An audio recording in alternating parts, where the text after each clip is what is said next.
tous. C'est à croire qu'il y a plus de moniteurs que de gens dans la salle. Il n'y a plus personne.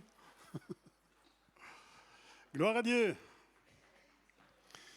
Alors, j'en profite d'avoir le micro, je ne le lâche pas, pour vous parler très peu des groupes de maison.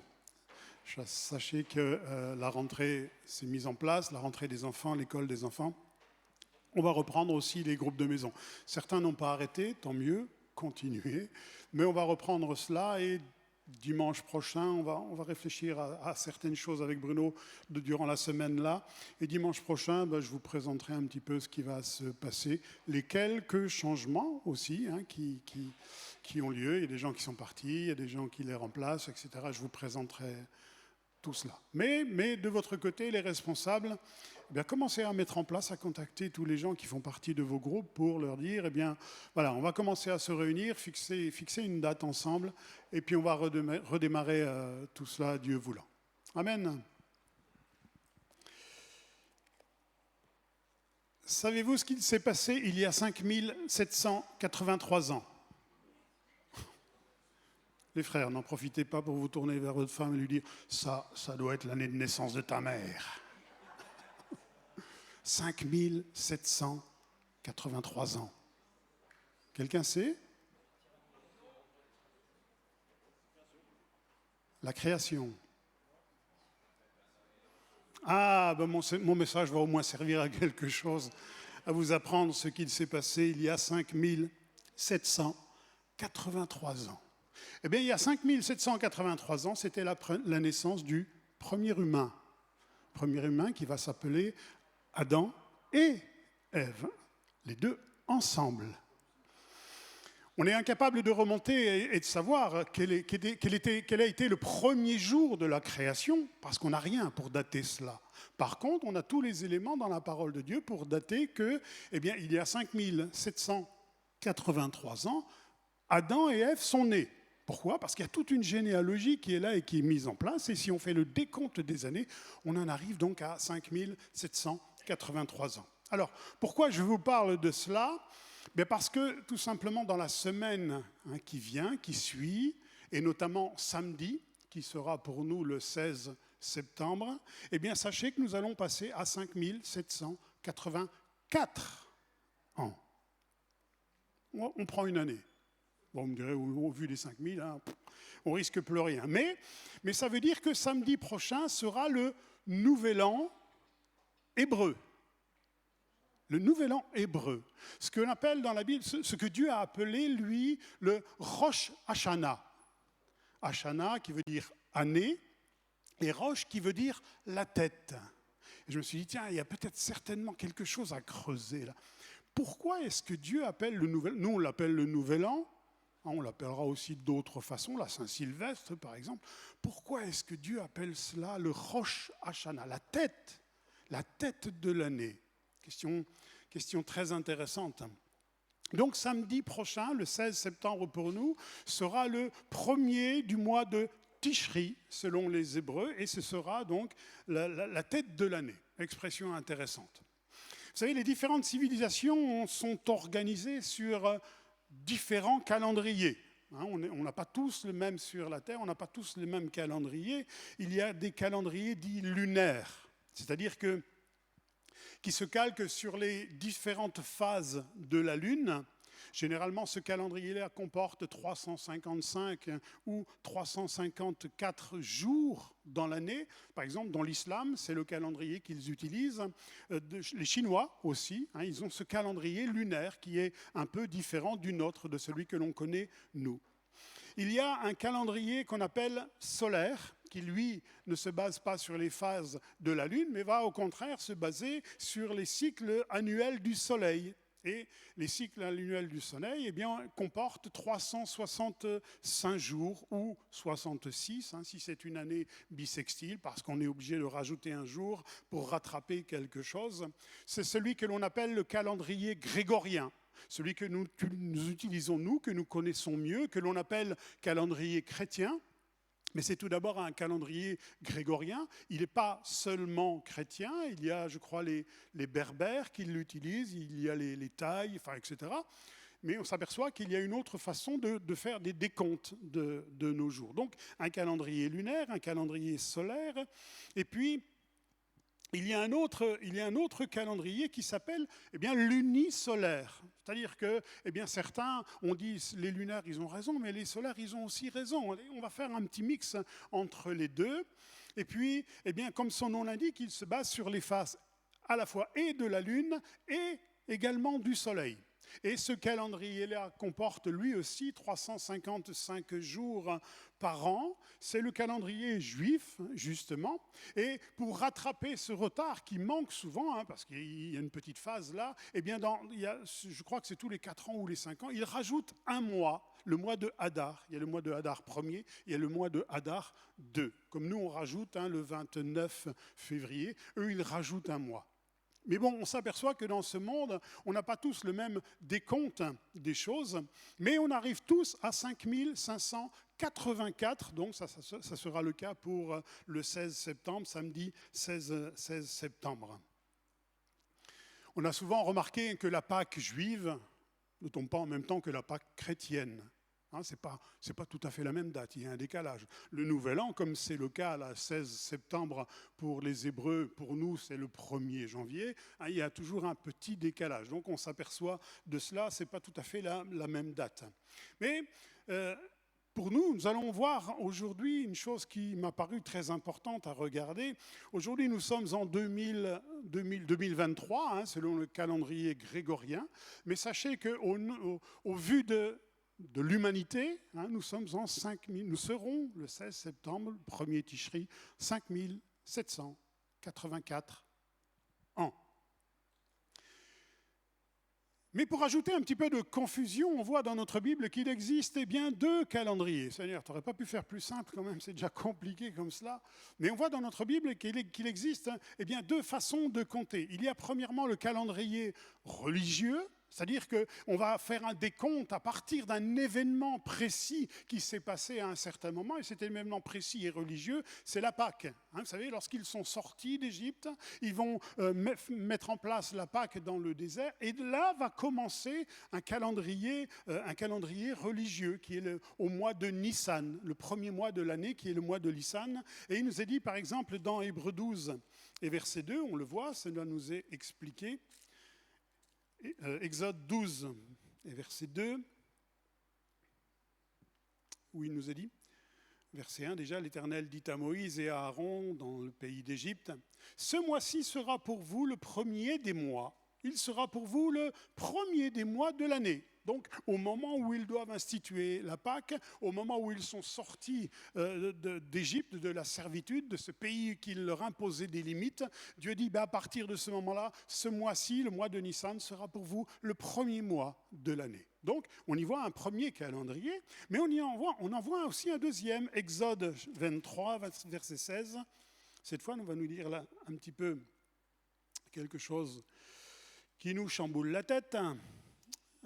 Exode 23, verset 16, le voilà. Verset 16. « Tu observeras la fête des moissons, les prémices de ton travail, de ce que tu auras semé dans tes champs, et la fête de la récolte, à la fin de l'année, quand tu recueilleras des champs le fruit de ton travail. » À la fin de l'année. Donc, s'il y a un calendrier qui se base sur un événement religieux, il y a aussi un autre calendrier qui se base sur les saisons, et notamment sur les récoltes. Et on y voit donc quelque part deux nouvel an dans le calendrier hébreu. 2 nouvel an. La laïcité, on le voit, Dieu la connaissait déjà. C'est lui, il sépare ce qui est le religieux de ce qui est le civil.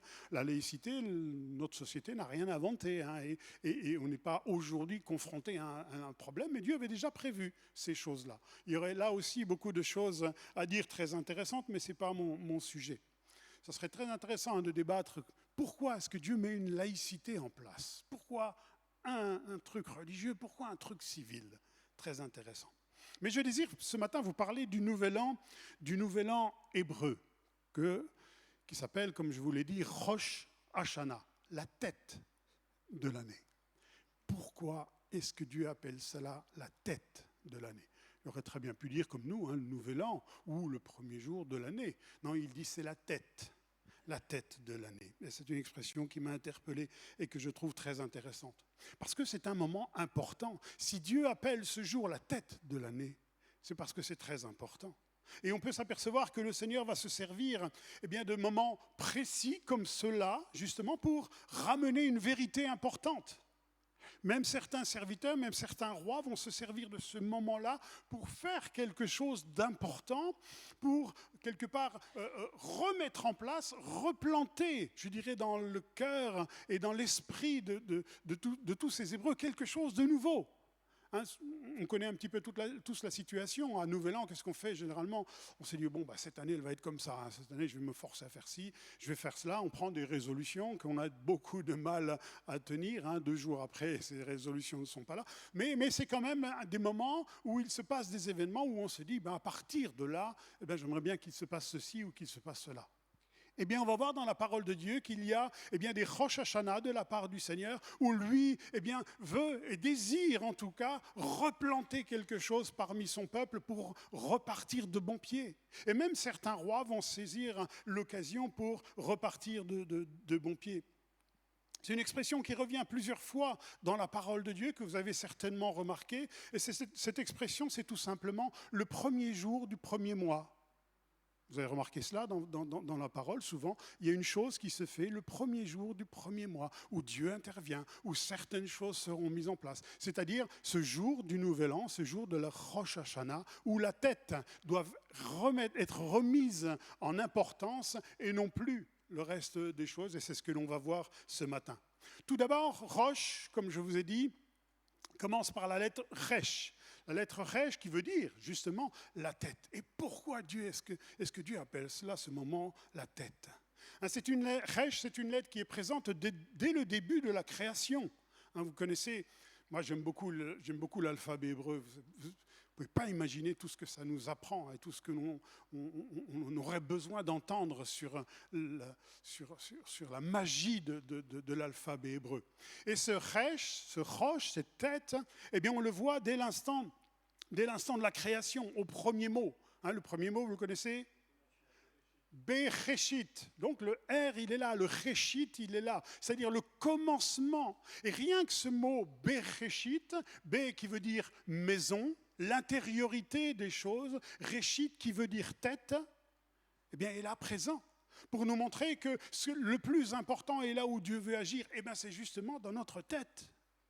Et que si je remets les choses en place dans ma tête, le reste va aller beaucoup mieux. Et c'est pour ça que Dieu va intervenir dans différentes occasions que l'on va voir, à ce moment de Rosh Hashanah, pour replacer au milieu du peuple la tête où elle doit être. Souvent, la tête, on l'a ailleurs. On connaît bien l'expression, la tête, on l'a ailleurs. Mais si la tête est remise en place et que les choses importantes sont remises en tête dans notre vie, on sait c'est ce que le Seigneur attend de chacun d'entre nous. La conversion, qu'est-ce que c'est? On se rend compte qu'on a marché dans notre vie pendant X années de la façon dont on voulait, comme on avait envie, comme on pouvait même peut-être des fois. Et la conversion, c'est de se rendre compte que si ma vie elle est guidée par la parole de Dieu, c'est-à-dire que si ma tête est guidée par la parole de Dieu, les choses vont aller beaucoup mieux. Et au travers de toutes les conversions que l'on a pu vivre, et notamment de la mienne, j'en connais quelque chose, les choses se sont rétablies dans ma vie dès l'instant où j'ai abreuvé ma tête des choses de Dieu. Et puis parce que j'avais envie de faire ce que Dieu désirait dans ma vie, les choses se sont arrangées. Donc, Bereshit, l'intériorité de la tête. Et donc, Bereshit s'écrit le bête, intériorité, le Resh, la tête, et puis il manque le Aleph. Aleph qui est quoi? Aleph, c'est la lettre qui apporte la présence de Dieu. C'est la lettre qui est 1, c'est la première lettre qui a une valeur numérique de 1, et ça, c'est la présence de Dieu qui unit les choses. Et on va s'apercevoir au travers de cela que chaque fois que Dieu va intervenir dans le premier jour du premier mois, c'est parce qu'il voulait instituer ou réinstituer ou resensibiliser le peuple au point de se dire remettez ça en place dans votre vie communautaire du peuple, mais aussi de chacun, et vous allez voir que les choses vont s'arranger. La tête, Pourquoi la tête est tellement importante? Parce qu'on réfléchit, bien sûr, parce que le cerveau est placé là, etc., etc. Mais parce que c'est le moyen de repousser nos limites. Vous savez, on était créés comme cela. Dieu nous a créés de cette façon. Il nous a placés dans des limites d'espace et de temps. D'espace parce que, qu'est-ce qui va définir mon espace à moi? C'est ce qui se passe au bout de mes bras. Et si je marche un peu, l'espace grandit. C'est ce qui se passe au bout de mes pieds. Donc nous sommes tous limités par ce qu'il se fait autour de nous. Et Dieu nous a donné des jambes, des pieds pour se mouvoir et étendre ainsi les cordages. Donc on est limité dans l'espace, mais on est limité aussi dans le temps.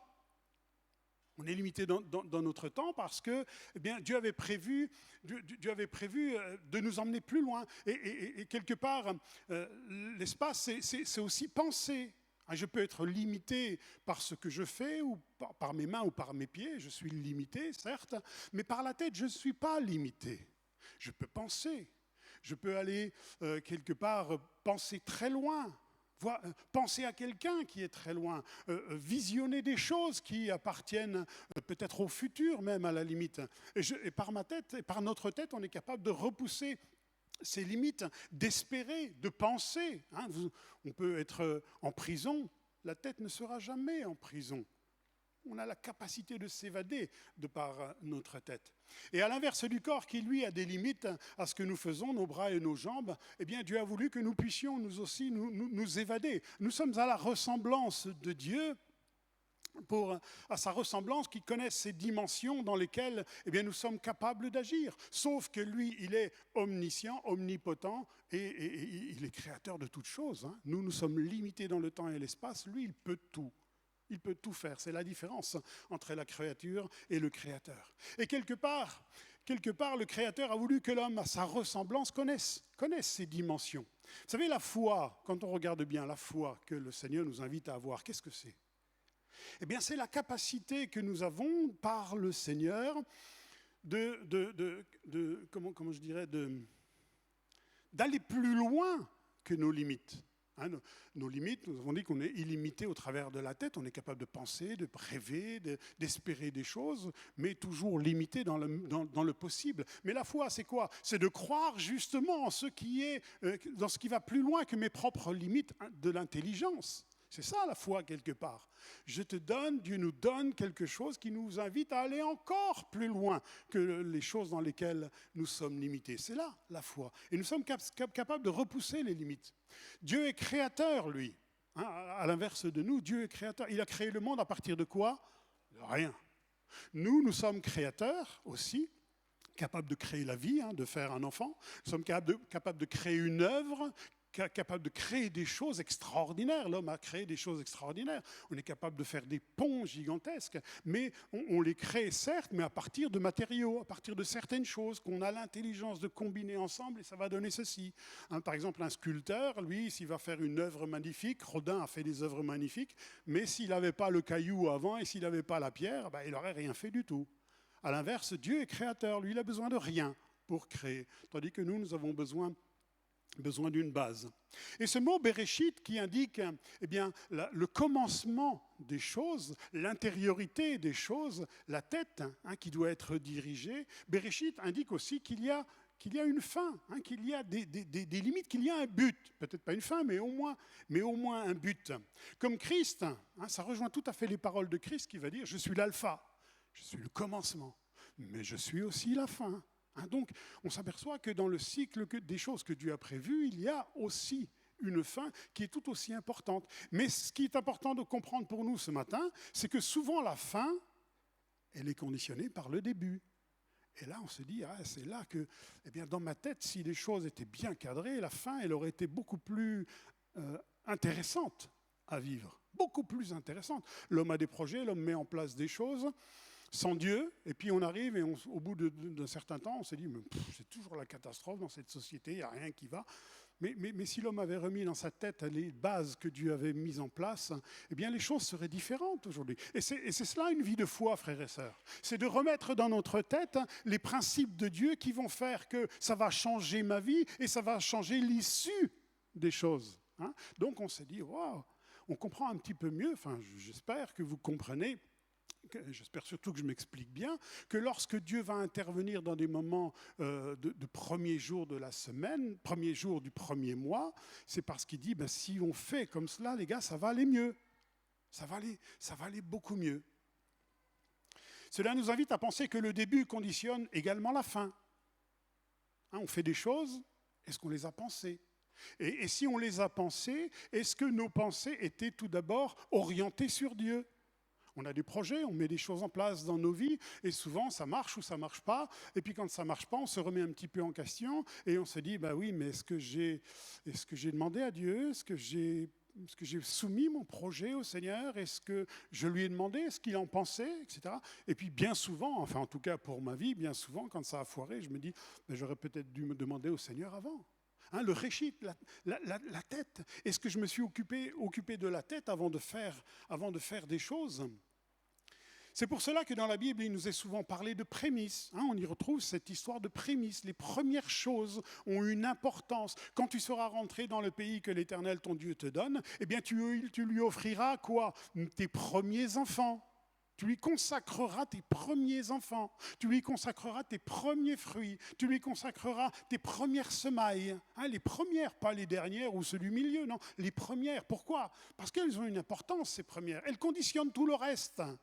Quand je donne à Dieu les miettes de ce que j'ai, de ce que je suis convaincu, frères et sœurs, qu'on n'a pas le même résultat que si je lui donne les prémices de ce que j'ai. Et ça, j'en suis absolument convaincu. Et c'est ce que Dieu nous invite à faire. Et les prémices, c'est quoi ? C'est premièrement la tête. C'est premièrement ce qui se passe à l'intérieur de nous. L'insensé, dans le terme biblique, qu'est-ce que c'est ? C'est celui qui a perdu, c'est celui qui ne sait pas où il va, c'est celui qui a perdu le sens des choses. Mais revenir à la tête et mettre Dieu en premier dans notre tête et dans notre esprit et dans nos motivations, c'est quoi ? Eh bien, c'est retrouver le sens et le bon sens des choses, où Dieu va nous aider, où Dieu va nous bénir aussi, puisque c'est là aussi son engagement. Alors, à la fois, nous invite à réfléchir à ce que nous faisons, aux prémices de ce que nous faisons, de ce que l'on dit, hein, aussi. Des fois, on parle sans avoir réfléchi, on se dit, si j'avais réfléchi un peu, j'aurais jamais dit ça. C'est aussi réfléchir à cela, et les portes qu'on ouvre aussi pour que la finalité soit selon ce que Dieu avait prévu. Dieu a des projets de bonheur pour nous, mais on s'aperçoit que dans ce monde, les projets de bonheur, ils sont bien rares. Et même des fois, pour nous, enfin, je parle encore une fois pour moi, des fois je me dis, j'ai foiré. Pourquoi ? Est-ce que j'ai soumis les choses au Seigneur ? Dieu nous dit, bénissez et ne maudissez pas. Hein, c'est-à-dire, faites attention à ce que vous allez ouvrir. Ne maudissez surtout pas parce que vous allez ouvrir des choses que vous allez regretter. Alors bénissez, hein, les prémices des choses. Le Créateur veut nous faire comprendre que c'est d'abord dans la tête que tout commence. Et on le sait, hein. C'est dans sa tête que déjà le monde a été créé. Et puis comme il a parlé, les choses se sont faites. Hein. Et que la fin est souvent conditionnée par le début. Par quoi commençons-nous nos journées ? On commence par quoi ? Je me lève, je me mets à râler parce que j'ai tapé dans le bois de lit, ou une journée vous avez compris ? J'ai pas envie de faire ci. Mais je suis convaincu que la journée est différente dès l'instant où je loue le Seigneur. Je ne sais pas ce qui va se passer, Seigneur, mais qu'elle se fasse sous ton regard. Je soumets ma tête au Créateur. Et parce que je soumets ma tête au Créateur, à ce rush, à ce début de journée, je suis convaincu que peut-être il va y avoir des problèmes et des difficultés, mais Dieu va être là et Dieu va être présent. Comment commençons-nous nos journées ? Par quoi le Seigneur nous invite à commencer nos semaines ? Par aujourd'hui, par le culte. Et le culte, c'est quoi ? C'est pas venir chercher vers le Seigneur ce dont j'ai besoin. Non, c'est donner au Seigneur les prémices de ce que l'on est. Dimanche, c'est le premier jour de la semaine, c'est pas le dernier. Et nous sommes invités à donner le premier jour, la tête, encore une fois, le meilleur à Dieu pour que le reste, ce soit Dieu qui s'en occupe. C'est ça le principe de Dieu. Et c'est cela que des fois, on a besoin de remettre en place dans notre vie. Et pour le nouvel an, le Seigneur dit c'est Rosh Hashanah, c'est la tête de l'année. Et si la tête de l'année est dirigée par le Seigneur, le reste, Dieu dit je m'occupe du reste. Alors, on va essayer d'illustrer cela un petit peu pour mieux comprendre. Lisons voir tout d'abord dans Genèse chapitre 1 et verset 26. On en a parlé quelque peu, mais il nous est dit là. Genèse chapitre 1, verset 26.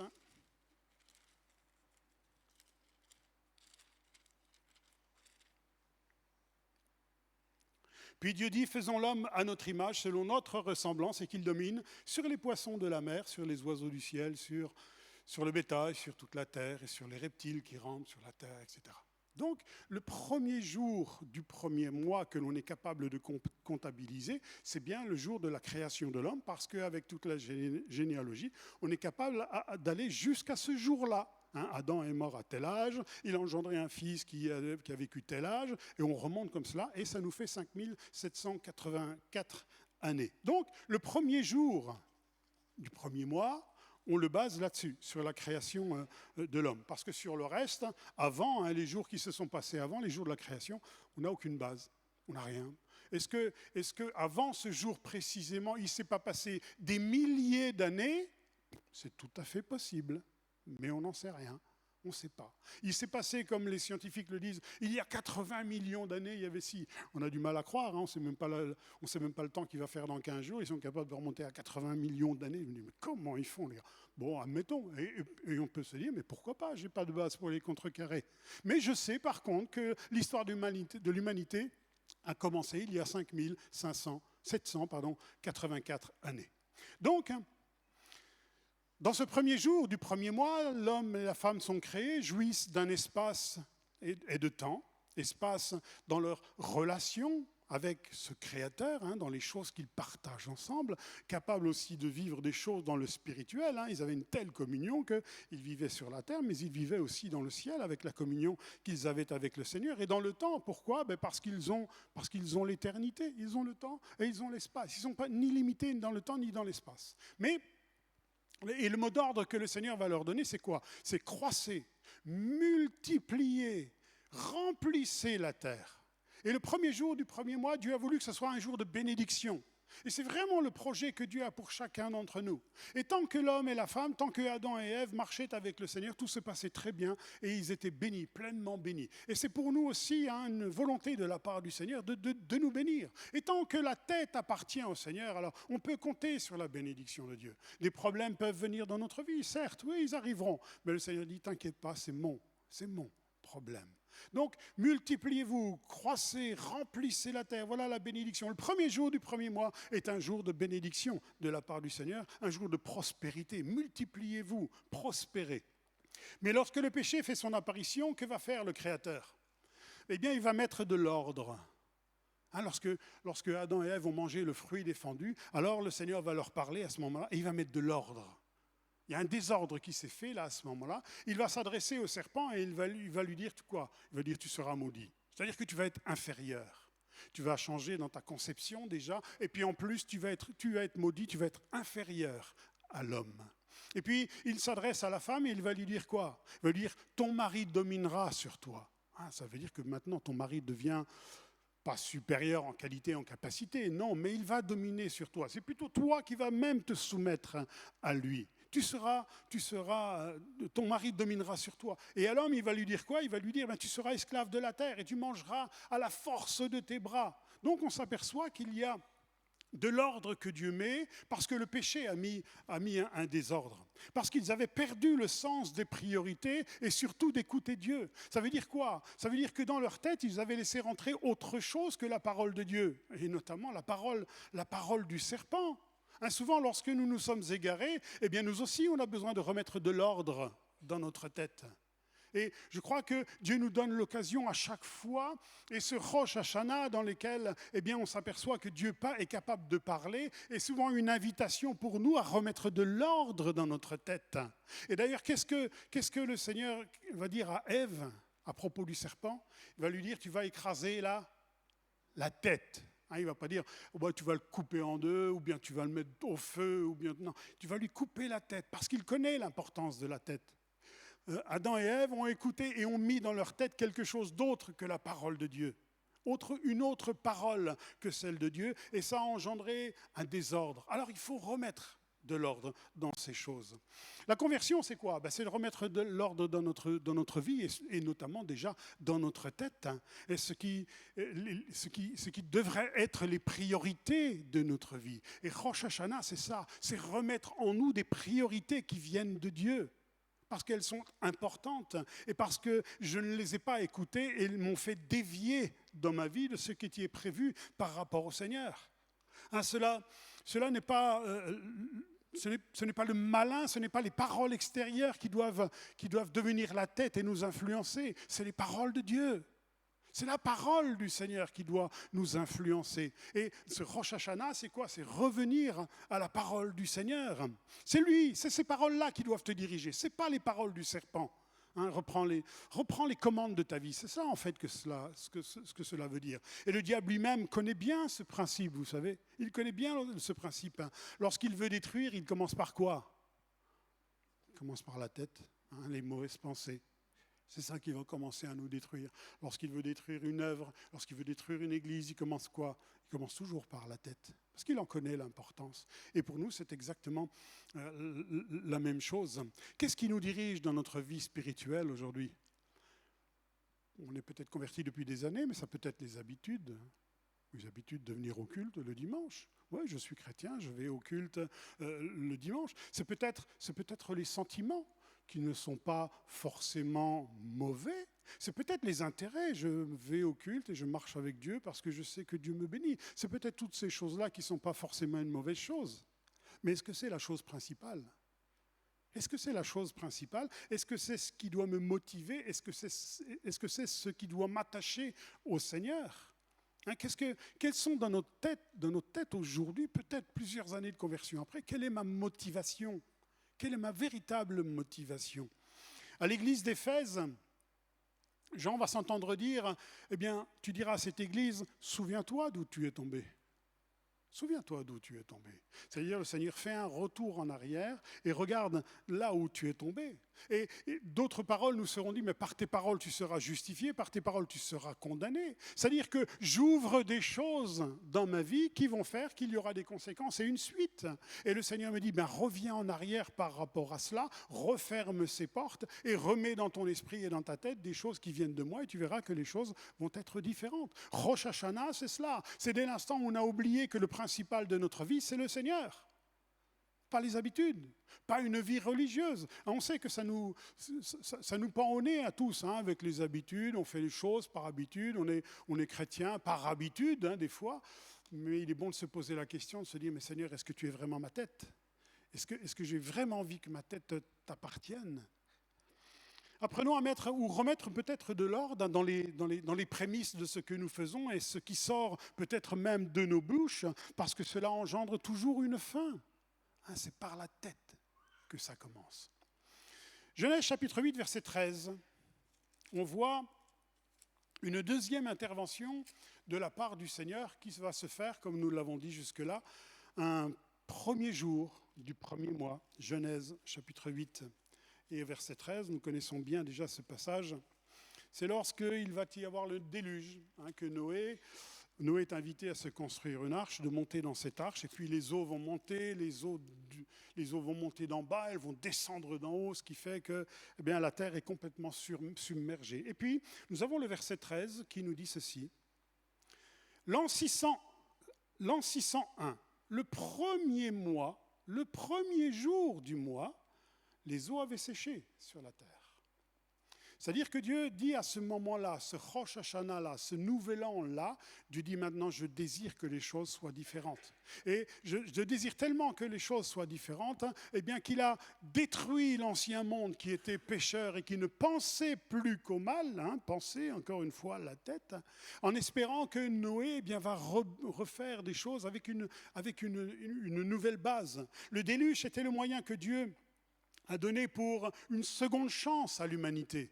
C'est cela en fait le déluge. On arrête, ils sont tellement mauvais qu'on ne peut plus, même un retour en arrière, c'est même plus possible. Alors on arrête tout. Noé, on va recommencer quelque chose de nouveau. Et le premier jour du premier mois, ce qui a été la raison de la mort va devenir une raison de vie, parce que l'eau va s'évacuer, et puis la terre était sèche à ce moment-là, le premier jour du premier mois.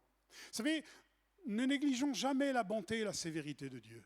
On aime dire que Dieu est bon, et Dieu est bon. On aime se souvenir de ce que Dieu fait. On aime se souvenir que Dieu prend soin de nous, que nos vies sont sous le regard de Dieu. On aime.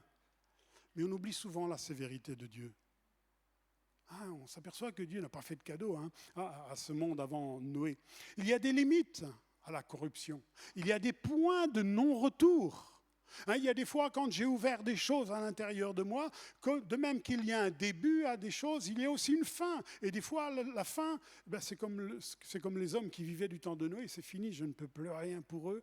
Tout leur esprit, toute leur pensée, tout leur être entier est soumis au mal et je ne peux plus rien faire. Alors, on arrête.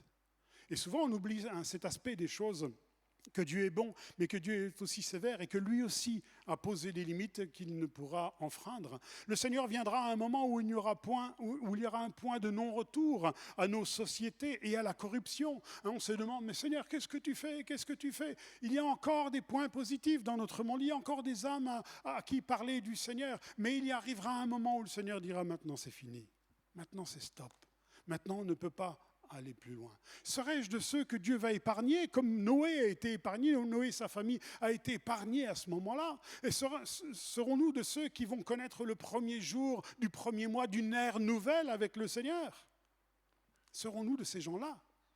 Ce que Dieu veut, ce n'est pas que le méchant meure, mais c'est qu'il change de conduite et qu'il vive. Voilà ce que Dieu veut. Mais il y a des points de non-retour qui font que c'est fini, c'est terminé. De même qu'il y a un début, il y a aussi une fin. Donc attention à ce que l'on fait avec Dieu. Attention à comment on vit avec Dieu. Attention à bien utiliser la bonté de Dieu, mais attention à ne pas titiller la sévérité de Dieu. Ça peut être des fois catastrophique. Dieu est le Dieu de la deuxième chance. Dieu est le Dieu même de la troisième chance. Dieu est même le Dieu de la quatrième chance. Mais il y a des points de non-retour. Il y a des points de non-retour. Et à l'époque de Noé, sa propre création était à ce point de non-retour égal déluge, tout simplement. Mais le premier jour du premier mois, Dieu dit, on va recommencer quelque chose de nouveau. Ce Rosh Hashanah, si Noé remet dans sa tête les bases indispensables à ce que je désire, à ce que je veux et à ce qui est bien, alors on va recommencer quelque chose de nouveau. Et la première chose que Noé va faire lorsqu'il va descendre de l'arche, vous vous souvenez de ce que c'est? Il va faire un sacrifice. Et il repose des bases nouvelles. Ce qui est normalement essentiel à la vie, l'eau devient le moyen de répandre la mort. Mais la première chose que Dieu va séparer, c'est les eaux d'en haut et les eaux d'en bas. Et là, il est en train de séparer les eaux qui sont en bas pour redonner la vie. Cela veut dire que quand je ne fais plus la différence entre ce qui est charnel et ce qui est spirituel, alors je suis en grand danger. Et souvent, on est en grand danger parce qu'on peut se dire « Ah, mais c'est pas mauvais de faire ci, c'est pas mauvais de faire cela. » Mais qu'en pense le Seigneur? Qu'est-ce qu'il en pense, lui? Est-ce qu'il n'aimerait pas me remettre dans mon esprit un Rosh Hashanah? Si tu reviens à la parole, si tu remets la parole de Dieu dans ta tête, alors tu verras que les choses sont certainement différentes. Souvent, le problème, c'est que le charnel redevient une norme. Et moi, je le sens bien en dedans de moi. Il redevient une norme, mais c'est normal de faire ça. Mais si je me place devant Dieu, il va dire, tu crois vraiment que c'est normal? Tu crois vraiment que c'est normal? Et quand je trouve que les choses que je fais, les choses mauvaises que je fais sont normales, alors je suis en grand danger. Pourquoi? Ça veut dire que la tête, elle n'est plus à la bonne place. La tête, elle n'est plus à la bonne place. Elle pense différemment. Et là, elle est influencée par autre chose. Cet avertissement est pour nous faire comprendre qu'il y a des temps où il faut arrêter de jouer avec Dieu, mais que Dieu a des projets pour chacun d'entre nous. Et c'est la première chose que Noé va faire. Il va faire un sacrifice. C'est-à-dire, repose les bases d'une vie nouvelle. Voilà ce que c'est que ce premier Rosh Hashanah, ce premier jour du premier mois. Noé, on recommence. Noé, on refait toutes choses. Mais je compte sur toi, Noé. C'est reprendre la tête de la vie en posant de nouvelles bases. Et c'est souvent à cela que Dieu nous invite. Dieu nous invite à remettre la tête au bon endroit. Lisons voir encore Exode 40 et verset 17. Je ne sais pas si on aura le temps de les faire tous, parce que je vois le temps qui passe. Mais regardez, prenez une concordance et regardez dans votre Bible, chaque fois qu'il est dit l'expression du premier jour, du premier mois, regardez ce qui s'est passé. Et on se dit, waouh! C'est ce qu'on fait, mais on n'aura peut-être pas le temps de les voir tous. Exode 40 et verset 17.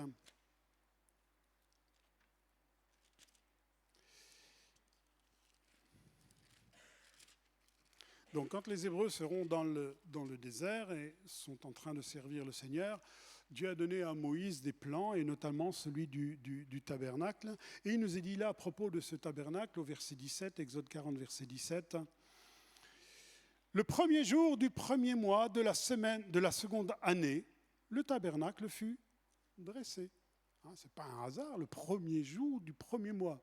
À la limite, on aurait pu le mettre n'importe quel jour, mais pourquoi le premier jour du premier mois ? Parce que Dieu dit, eh bien, il faut repartir sur une base saine. Et la base saine, eh bien, c'est celle-ci. Le but du tabernacle, c'était quoi ? Eh bien, c'est tout simplement que le peuple puisse consulter Dieu et obtenir le pardon au travers des sacrifices qu'ils allaient faire dans ce tabernacle. C'était ça le but du tabernacle. Et Dieu dit, eh bien, si on repart sur ces bases, je sais qu'à l'intérieur de vous, il y a le péché. Je sais qu'à l'intérieur de vous, vous n'êtes pas toujours au top spirituellement, mais ça, je le sais, c'est la corruption du péché. Mais Dieu fixe des moments où il nous a dit, eh bien, que dans le tabernacle, le premier jour du premier mois, c'est-à-dire dans nos cœurs, quand Dieu nous rend conscients de ces choses, alors on va repartir sur de nouvelles bases, parce que mon désir, c'est quoi ? C'est de te pardonner, premièrement, et c'est que tu puisses me consulter pour que je puisse te donner des conseils pour ta vie. C'est ça l'utilité du tabernacle. Une des prémices les plus importantes de notre vie, c'est quoi ? Eh bien, c'est de consulter Dieu dans nos projets, afin qu'il nous conduise. Et comme je disais tout à l'heure, on s'aperçoit qu'on fait des choses dans notre vie, et puis ça tourne plus ou moins bien, des fois mal, et on se dit, mais pourquoi ça tournait mal ? Seigneur, tu as promis de me bénir, mais est-ce que tu m'as consulté ? David a le désir d'aller se battre contre les Philistins, les ennemis d'Israël. Et il ne dit pas, je vais aller les battre, je vais leur mettre une raclée. Non. Monterai-je, Seigneur, monterai-je contre les Philistins ? Ouais, vas-y David, monte. Et une deuxième fois, Seigneur, monterai-je contre les Philistins ? Oui, monte, mais fais comme ça. Détourne-les par derrière. Fais pas comme tu as l'intention de faire. Et c'est ça, frère et sœurs, notre Rosh Hashanah à nous, c'est quand on met Dieu à la première place dans notre tête. Le but, c'est pouvoir de le consulter pour le pardon dont nous avons besoin lorsqu'on se rend compte qu'on a failli, mais aussi, savoir, Seigneur, qu'est-ce que tu veux ? Qu'est-ce que tu me conseilles dans mon cas ? Qu'est-ce que tu me conseilles dans mon état ? Qu'est-ce que tu me conseilles de faire dans ce projet ? Et là, ça se fait au moment de Rosh Hashanah, c'est-à-dire que Dieu dit, mais remettez les choses à la bonne place et surtout dans la tête. Dieu n'est pas engagé à bénir tout ce que l'on fait, ça c'est faux, C'est faux. Dieu n'est pas engagé à bénir tout ce que l'on fait, mais tout ce que nous lui avons soumis et dans lequel il nous a donné son accord. Là, il est engagé à bénir. Là, ces paroles ne sont pas des paroles d'hommes et de mensonges. Mais si je fais tout et n'importe quoi dans ma vie, en réclamant la bénédiction de Dieu, puis quand elle n'est pas là, si c'est ça de servir Dieu, alors, mais est-ce que tu m'as consulté ? Est-ce que ce qu'il y a dans ta vie là me plaît ? Non, ça ne me plaît pas. J'aimerais que tu le résous. J'aimerais qu'il y ait un pardon dans ta vie pour que je puisse de nouveau te conseiller et de nouveau te conduire. Et il est surprenant de voir que les incroyants ont compris ce principe. Lisez voir avec moi dans Esther, le livre de Esther. On s'aperçoit qu'il y a un homme, lui, il avait compris ce principe. Esther au chapitre 3 et au verset 7.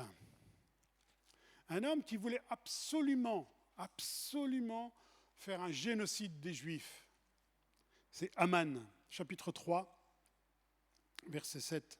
Il nous a dit, au premier mois, qui est le mois de Nissan, la 12e année du roi Assuérus, on jeta le pur, c'est-à-dire le sort, devant Aman pour chaque jour et pour chaque mois, jusqu'au 12e mois, qui est le mois d'Adar, le premier jour. Le premier jour. Lui, il comprend l'importance de mettre les choses en tête. Lui, il a compris que mettre les choses en tête a une importance et va conditionner la suite. Et cet homme est le premier qui aurait voulu faire un génocide du peuple juif, mais ses plans vont être contrecarrés. Il avait le projet de tuer tous les juifs. Et il a ouvert des portes de malheur. Le premier jour du premier mois, il consulte, il tire le sort, c'est-à-dire il s'adresse à autre chose que la divinité. Il s'adresse à autre personne que Dieu. Et il dit, mais est-ce que je vais faire cela ? Lui, il connaît l'importance. Vous savez que nous consultons Dieu, mais vous savez qu'il y a pas mal de gens qui consultent le malin, qui consultent le diable, et qui ont les mêmes principes que nous, parce qu'ils connaissent ces principes. Et ce premier jour du premier mois, de mettre Dieu en premier et de revenir à la tête des choses de celui qui conduit a son importance. Eux, ils ont compris. Et des fois, ils ont compris des choses que nous, on n'a pas compris. Il y a des choses qui sont très importantes, hein, vous savez, dans notre vie. Dans la culture romaine, par exemple, le Nouvel An était consacré à Janus, c'est-à-dire le dieu du renouveau. Hein, ce n'était pas remettre Dieu à la première place, ce n'était pas Rosh Hashanah, c'était on consacre ce jour à Janus, un faux dieu. Dans la religion catholique, on appelle cela comment le premier jour du premier mois? La Saint-Sylvestre, qui va être un pape qui va être élu en 314. C'est plus le jour de Dieu, c'est plus le jour où Dieu est remis à sa place comme il le faut. Mais non, c'est notre pape qui est mis à la place. Il y a aussi les vœux du président, il va prendre la parole ce premier jour du premier mois. Il y a aussi les cartes de vœux que l'on fait. Souviens-toi d'où tu es tombé, nous dit le Seigneur. Parce que c'est déjà lorsque nous nous soumettons nos projets au Seigneur que je dis, Seigneur, je te remets à la première place. Rosh Hashanah, ça veut dire quoi? Ça veut dire remettre Dieu à la première place dans ta vie. Parce que sinon, les choses n'iront pas comme Dieu a prévu. Elles iront peut-être bien. C'est un souhait pour chacun. Mais elles n'iront certainement pas comme Dieu avait prévu. J'en ai encore plusieurs, mais on va en voir un dernier, si vous voulez bien. Je le choisis. Allez, 2 Chroniques 29, 17. 2 Chroniques 29, 17.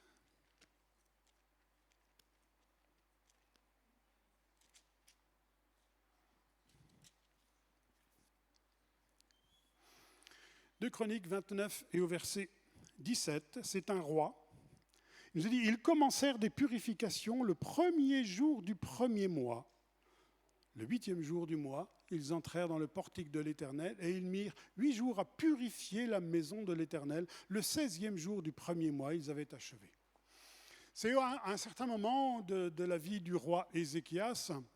Ézéchias est un bon roi en partie, mais la particularité, c'est que son père, c'était Achaz. Et Achaz est certainement l'un des rois les pires qu'Israël a eu à ce moment-là. Donc, on s'aperçoit qu'il avait toutes les raisons, quelque part, de se dire, moi je fais comme mon père a fait. C'était sa culture, de toute façon. Il avait appris en voyant son père. Il héritait peut-être même du caractère de son père, certainement. Mais on s'aperçoit que dans son esprit, il y a quelque chose qui est très important, c'est de servir Dieu. Et il décide au premier jour du premier mois de purifier la maison de l'Éternel. Il nous est dit, par exemple, dans le même passage du verset 25, quant à son père, Aman, verset 25, donc chapitre 29, verset 25, oui, c'est ça. J'y arrive. Toute l'assemblée de Juda et les sacrificateurs et les Lévites et tout le peuple venu d'Israël. Non, ce n'était pas le verset que j'avais choisi. Où il nous est parlé des agissements. Non, désolé, je me suis trompé le verset. Où il nous est parlé de Aman. Ils nous ont dit, les premières et les dernières choses d'Aman ne sont-elles pas consignées dans le livre? Les premières et les dernières. On y trouve encore la raison, le but, le départ, mais aussi la fin. Mais ce que Ézéchias a à faire là, c'est pas de se dire, ce n'est pas de ma faute, je suis né comme ça. On m'a éduqué comme ça. J'ai le caractère de mon père, il ne faut pas s'étonner si je fais les mêmes choses. Il se rend compte de l'importance de remettre en tête des choses qui sont importantes, comme la sanctification du temple, c'est-à-dire de nos vies, de nos cœurs, de nos esprits. Et il fait cela le premier jour du premier mois. C'est-à-dire qu'il replace dans le peuple, au milieu du peuple, quelque chose qui est important. Frères et sœurs, on va redémarrer avec un esprit de sainteté. Parce que cela va impacter tout le reste de l'année. Cela va impacter tout le reste de notre vie, le premier jour du premier mois. Alors ce qui nous est dit, faites tout pour la gloire de Dieu, c'est quoi? C'est le moyen que nous avons de remettre Dieu à la première place dans nos vies. Souvent on fait des choses qu'on a envie de faire, on fait des choses qui sont bien, on fait des choses que des fois avec l'expression chrétienne bien connue, j'ai à cœur d'eux. Mais est-ce que c'est pour la gloire de Dieu? Est-ce que c'est vraiment pour la gloire de Dieu qu'on fait ces choses? Ézéchias a dit, si on ne démarre pas comme ça, c'est même pas la peine. On ne pourra jamais rien faire. On ne pourra jamais rien faire et il n'y aura pas un impact intéressant dans notre vie. Vous savez, les péchés de notre entourage, de notre nature, de notre société ne peuvent tenir si notre véritable désir est de chercher Dieu. Ils ne pourront pas tenir. Mais c'est à nous de mettre les choses en bon ordre dans notre esprit, dans notre tête. Il nous conduit sur des chemins de sainteté, des chemins que vous ne connaissez pas, dira le Seigneur. Et les chemins que vous ne connaissez pas, moi, je ne connaissais pas les chemins de sainteté. Je ne connaissais pas. Mais le Seigneur nous conduit dans des chemins de sainteté. Je ferai de toi la tête et non la queue. Vous savez, le désir du peuple, le désir de Dieu pour le peuple, c'était quoi? c'est de faire un peuple sage et intelligent, qui serve de témoignage aux nations. C'est exactement le même désir pour chacun d'entre nous. Hein. Dieu veut qu'on soit un peuple sage et intelligent. Pourquoi ? Parce qu'il veut faire de nous la tête et non la queue. La tête dans le sens où on sait remettre les priorités indispensables dans notre vie pour voir que la main de Dieu, effectivement, accomplit les promesses qu'il a mises en place dans notre vie. Israël est destiné à être la tête des nations.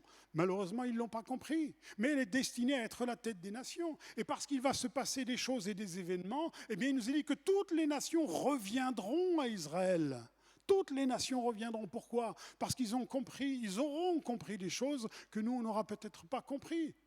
Le Seigneur nous dit, vous êtes la lumière du monde. Vous êtes la lumière, à la condition que les choses soient bien en place dans ma tête et que Dieu ait la première place dans ma tête. Dieu veut nous conduire plus loin, au-delà de ce que l'on peut imaginer même. Hein. La foi, elle est là pour ça. Elle nous emmène plus loin même que ce que j'avais pensé, de ce que j'avais imaginé. Plus de sainteté, plus de clairvoyance, plus de paroles appropriées à des situations, plus de conseils qui ouvrent des portes et qui ferment des mauvaises. Voilà ce que Dieu a projeté pour chacun d'entre nous. Et nous sommes destinés à cela avec Christ. Et tout croyant est destiné à cela avec Christ. C'est tout ce qu'était Jésus en fait, hein. C'est tout ce qu'il était, lui, dans sa personnalité. C'est tout ce que Paul va vivre au travers des révélations qu'il va vivre. Pourquoi ? Parce que Paul a remis des priorités dans sa vie. Il avait une vie religieuse.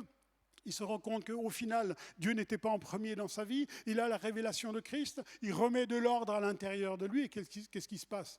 Il a des révélations extraordinaires. Il a des rocs extraordinaires. Des rocs, je vous rappelle, ce sont les révélations de Dieu. Il a des pensées qui viennent de la part de Dieu. Lorsque vous lisez les épîtres qui mettent en place l'Église, on se dit « Waouh, les trucs qu'il a reçus, le gars, waouh !» Il a vraiment reçu des trucs de la part du Seigneur. Et c'est à cela que Dieu nous destine, frères et sœurs. Mais il faut de la sainteté dans nos tabernacles. Il faut remettre en place de la sainteté dans le tabernacle parce que tout commence par là. Si les choses ne sont pas saintes, Dieu ne peut pas mettre les pieds. Absolument pas. Et on s'aperçoit que Ézéchias dit le premier jour du premier mois, on va sanctifier le temple. On va le sanctifier. Parce que je sais que ça va être déterminant pour le reste. Combien au travers de tout cela, on comprend que si nous mettons les choses en avant et en premier surtout, en tête de notre vie, cela va déterminer la suite. Et chaque fois que nous nous sommes égarés, et chaque fois qu'on se rencontre, eh bien que dans notre vie, le Seigneur pourrait faire plus et mieux, eh c'est peut-être l'occasion de me dire, eh bien, est-ce que Dieu est à la première place au-dedans de moi ? Est-ce que Dieu est là vraiment ? Est-ce que mon but, c'est de servir Dieu ? Est-ce que mon but, c'est pas seulement d'être chrétien et puis me dire chrétien, prier de temps en temps, lire un petit coup la Bible et puis aller au culte ? Est-ce que c'est ça la finalité d'être chrétien ? Je ne pense pas, c'est pas ce que le Seigneur avait prévu. Mais c'est que Dieu soit le premier dans nos têtes. Et s'il est le premier, alors le Seigneur dit, t'inquiète, moi, ta vie, je m'en occupe. Ta vie, je m'en occupe. Et nous, on comprend à travers l'importance de cela, que la sainteté est le moyen de connaître le chemin de Dieu et que tout commence par cette sainteté. Remettre Dieu à la première place au Rosh Hashanah de nos vies, c'est quoi ? Eh bien, c'est que je dois poser des principes de bénédiction dans ma vie, si je désire connaître la bénédiction. C'est de rechercher la volonté de Dieu et le moyen de mettre Dieu en premier dans ma vie. C'est de savoir mettre dans ma tête, dans notre vie, le principe de l'amour. Christ dit quoi ? Il dit, par ça, par l'amour que vous avez les uns pour les autres, alors le monde va reconnaître. Ce n'est pas parce que vous avez des belles paroles et vous vous réunissez ensemble. C'est l'amour que vous avez les uns pour les autres. Ça, c'est Rosh Hashanah. Ça, c'est remettre les priorités de Dieu dans notre vie. Et si vous vous aimez les uns les autres, le Seigneur dit, ne vous inquiétez pas, les gens vont reconnaître ce qui se passe au milieu de vous. On se rend compte que dans nos vies, on a bien des priorités à remettre en place, à remettre des premiers jours, le premier jour du premier mois. De vivre ces Rosh Hashanah, revenir à la tête. Il y a bien d'autres passages qui nous en parlent. Prenez une concordance et regardez, vous verrez, il y a des choses extraordinaires. Et surtout, ce qui était extraordinaire dans Esdras, chapitre 7 et verset 9, lui, il va avoir le désir de remettre les choses de Dieu, le culte de Dieu en place. Il nous dit, la bonne main de son Dieu était sur lui. Et c'est ce qui nous manque bien souvent, la bonne main de notre Dieu sur nous. Souvent, on se fait des illusions et se dit, mais Dieu nous bénit, Dieu nous garde. Ouais. Si la gloire de Dieu était au milieu de nous, frères et sœurs, on serait tous couchés par terre en train de pleurer. Et on se dit, waouh, c'est peut-être parce que les choses ne sont pas à la bonne place, justement. En conclusion, le but de ce message ce matin, c'est de nous rendre sensibles et d'apprendre à ouvrir des portes de bénédiction qui vont devenir des prémices pour la suite. remettre des choses en priorité dans nos vies. On peut avoir toutes les apparences d'une vie chrétienne, d'une vie spirituelle. On peut avoir toutes les apparences d'une belle église dans laquelle il y a du monde, dans laquelle il y a des services, dans laquelle il y a des trucs, il y a des machins. Et puis Dieu est très loin. Dieu est très loin. Il n'y a plus qu'un principe de fonctionnement. Mais est-ce que Dieu est toujours à la première place dans cette église? Là, on comprend bien au travers de ce que nous avons vu qu'il y a des temps où nous avons besoin de remettre Dieu à la première place. Et j'aimerais terminer avec ce verset de 1 Corinthiens chapitre 15, verset 46. 1 Corinthiens 15, 46. J'ai beaucoup aimé ce verset, le situant dans le contexte de ce message. 1 Corinthiens 15, 46. J'y arrive. L'apôtre Paul a cette révélation, justement, et il va dire, en verset 15, 46, 45 déjà, c'est pourquoi il est écrit, le premier homme, Adam, devint une âme vivante, le dernier Adam est devenu un esprit vivant. Mais ce qui est spirituel n'est pas le premier, c'est ce qui est naturel. Ce qui est spirituel vient ensuite. Ensuite. Ça veut dire quoi, frères et sœurs? Ça veut dire que Dieu ne nous reprochera jamais d'être charnel. Il le sait très bien qu'on est charnel. Il sait très bien qu'on n'est pas toujours au top spirituel. Et il ne reprochera jamais notre nature de pécheur attiré vers le mal en accomplissant des choses des fois qui sont pas louables. Il ne nous condamnera jamais de nos erreurs parce qu'il ne reprochera jamais. Par contre, ce qu'il va nous reprocher, c'est de ne pas revenir de nos erreurs. Et ça, il est en capacité de le faire. Et l'occasion qui est donnée de par la parole de Dieu, quand j'entends cette parole de Dieu, c'est justement de revenir et de créer dans notre tête des premiers jours du premier mois où je décide maintenant que les choses soient comme cela. Je décide de remettre Dieu en priorité dans ma vie. Et Dieu donne le possible à toutes ces choses et Dieu nous donne à ce moment-là une seconde chance, après le déluge. Après les catastrophes, après les choses qui se sont passées. Et Dieu dit, même maintenant, si je suis à la première place dans ta tête, tu vas voir les bénédictions qui ont été promises se réaliser dans ta vie. Voilà, frères et sœurs, les Rosh Hashanah que Dieu nous offre. Mais c'est d'abord de remettre des priorités dans notre vie. Alors souvenez-vous que samedi prochain, nous passerons de 5783 à 5784.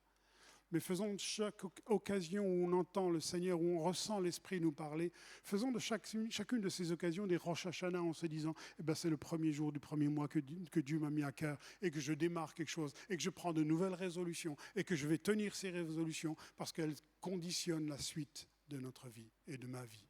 Et cela, chaque fois que je sens l'Esprit de Dieu me parler dans ce sens-là, je me dis, je n'ai pas le droit de passer à côté de ça.